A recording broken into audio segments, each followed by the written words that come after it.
साध संगत जी, प्यार से कहना धन निरंकार जी। सतगुरु माता जी के आशीर्वाद से हम जो ये आनंद मान रहे हैं, सतगुरु माता जी आप जी का लाख लाख शुक्राना है जी। दासी विचार रख रही है, जो आप जी से सुने हैं वही आप जी के चरणों में रख रही है कि हम अगर किसी भी बात को सुनते हैं तो उसे हम समझे भी कि हमें कहा क्या गया है और उसे माने भी, तभी उसका लाभ मिलता है। किसी बात को सुने, समझे और माने, तभी उसका पूरा लाभ होता है। एक बार एक महात्मा ने कंप्यूटर लिया तो कुछ समय तक तो वो ठीक चला, लेकिन फिर कुछ फाइलें करप्ट हो गई। उसके अंदर कुछ फाइलें खुल नहीं रही थी। कंप्यूटर जिस काम के लिए लिया था वो उससे पूरा नहीं हो पा रहा था। कंप्यूटर इंजीनियर कहने लगा कि कंप्यूटर में वायरस अटैक हुआ है, क्योंकि आपने इसमें एंटीवायरस नहीं लगवाया है। एंटीवायरस लगेगा तो ये वही काम करने लगेगा जिस काम के लिए बना है। इससे जो वायरस का अटैक आ रहा है वो नहीं आएगा। अगर बाहर से कोई सूचना आएगी तो यह पहले जांच करेगा कि ये कंप्यूटर के लिए ठीक है या नहीं। इसी तरह बात करते करते ध्यान आया कि मानव शरीर भी तो प्रभु के द्वारा बनाया हुआ कंप्यूटर की तरह ही है। कभी कभी हम निंदा चुगली में फंस जाते हैं, तो जिस काम के लिए यह मानव शरीर मिला है, अर्थात मानवता के कल्याण के लिए, इस निरंकार प्रभु परमात्मा की जानकारी के लिए, तो वो काम तो नहीं हो पाता। मानव तन को ठीक से काम करने के लिए आवश्यक है कि सतगुरु का जिंदगी में प्रवेश हो और सतगुरु से इस निरंकार प्रभु परमात्मा की जानकारी प्राप्त हो। सतगुरु हमें सेवा, सिमरन और सत्संग करने के लिए कहते हैं।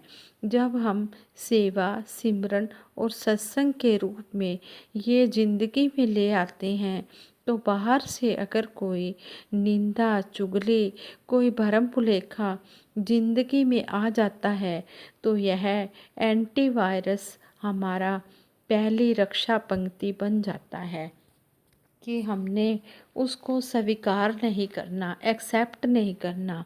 कहने वाला तो कहता चला जा रहा है, मुझे उस पर कार्य करना है या नहीं।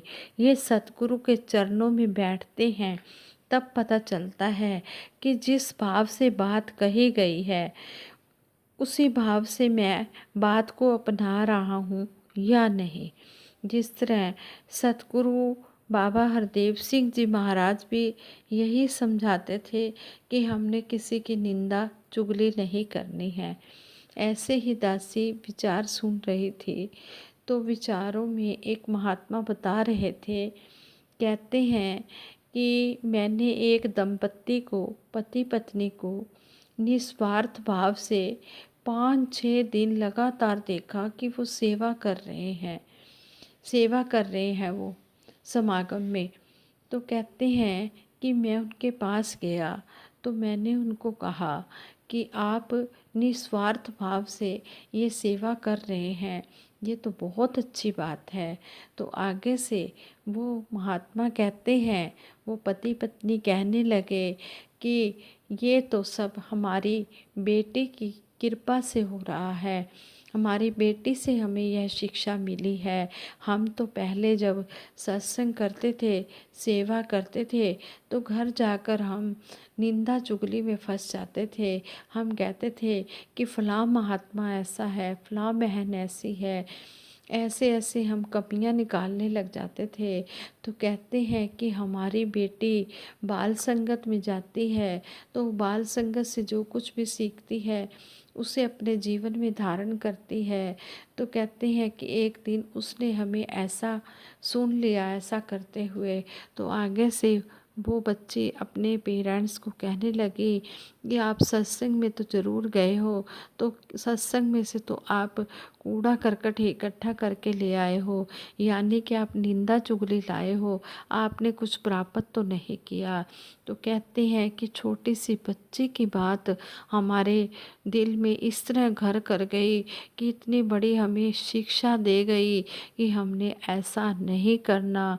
हम सत्संग भी जा रहे हैं, सेवा भी कर रहे हैं, लेकिन अगर हम किसी की निंदा चुगली कर रहे हैं तो हमने जो कुछ भी कमाया है हम उससे ज़्यादा ही गंवा देते हैं। इस तरह हमने निंदा चुगली भी नहीं करनी। तो कहने लगे कि हमें अपनी बेटी से भी ये शिक्षा मिली। जैसे सतगुरु माता जी कह रहे हैं कि हमने कण कण से शिक्षा लेनी है, तो हमें हर एक चीज़ से शिक्षा मिल रही है। छोटा सा बच्चा भी अगर कोई बात अच्छी कह जाता है तो वो बड़ों के बराबर हो जाता है। कहते हैं कि भक्ति किसी उम्र की मोहताज नहीं होती। जो भक्ति को दिल में बसा लेता है, छोटा सा बच्चा भी अगर दिल में बसा लेता है तो वो भगत बन जाता है। उससे भी हमें सीख मिलती है, उससे भी हमें बहुत कुछ सीखने को मिलता है। जैसे ध्रुव प्रहलाद की भी बात होती है, कितनी छोटी सी उम्र में उन्होंने भक्ति प्राप्त की, तो उनका नाम आज भी इतिहास में लिया जा रहा है। कहने का भाव कि हमें हर एक चीज़ से शिक्षा मिल रही है और हमने शिक्षा लेते ही चले जाना है। अगर हम शिक्षा ले रहे हैं तो हम अपना जीवन सुखी करते चले जा रहे हैं। इसी तरह हमें सतगुरु बाबा हरदेव सिंह जी महाराज ने भी समझाया कि जब हम शब्दों को सुनते हैं तो उन शब्दों को उस तरह से सुनना और उस भाव में ज़िंदगी में लेना दोनों ही आवश्यक हो जाते हैं। जैसे कहा गया कि तेरे गुण गावां दिन राती, और सुनने वाले ने सुन लिया कि गुड़ खावां दिन राती, तो इस तरह से भला होने वाला नहीं है।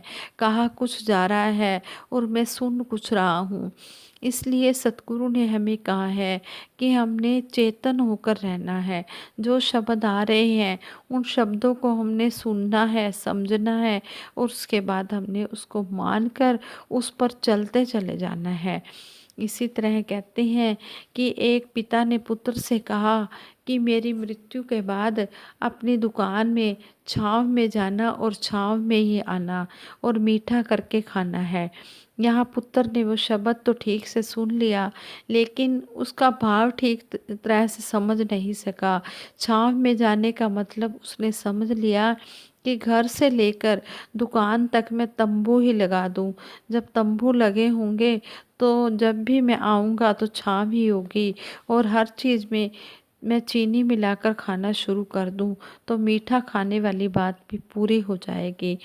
पिता ने तो यहाँ इस बात का कहने का मतलब ये समझाया था कि सूरज निकलने से पहले अपनी दुकान पर जाना और सूरज अस्त छिप जाने के बाद ही दुकान से आना और अपनी मेहनत की कमाई से खाना।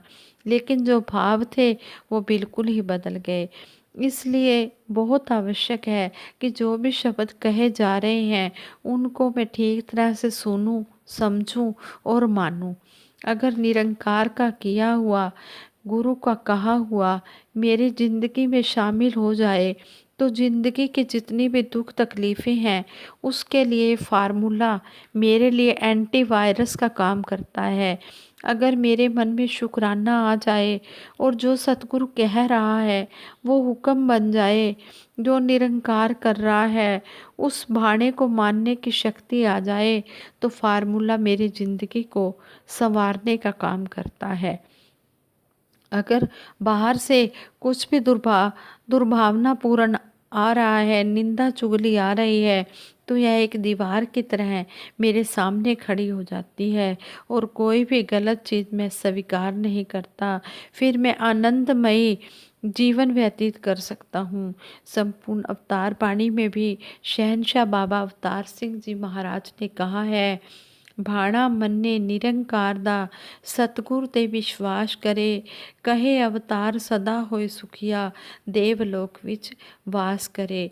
ज्ञानशाह जी ने कितना सुंदर समझाया है कि जो गुरसिक सतगुरु के भाने में रहता है, सतगुरु जिसमें भी रख रहा है उसमें हर हाल में खुश रहता है और सतगुरु निरंकार पर विश्वास करता है, तो कहते हैं कि ऐसा गुरसिक हमेशा सुखी रहता है और उसका देवलोक में वास होता है।